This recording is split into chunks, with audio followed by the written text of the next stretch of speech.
কক্সবাজারে পৌঁছনোর পরই মনে হলো যেন অন্য এক জগতে চলে এসছি। চারদিকে শুধু নীল আর সবুজের মায়া। সকালে আমরা উঠলাম সেই বিখ্যাত চাঁদের গাড়িতে।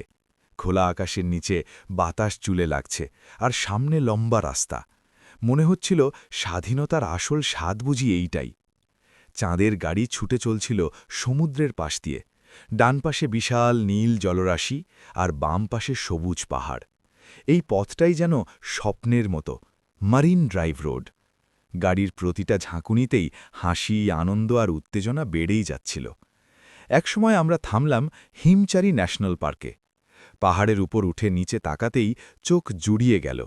সমুদ্র আর পাহাড় একসাথে, এমন দৃশ্য যেন ছবির মতো সুন্দর। হালকা বাতাসে মনটা একদম ফ্রেশ হয়ে গেল। তারপর আমরা নেমে এলাম সমুদ্রের পাড়ে, কক্সেস বাজার সি বিচ।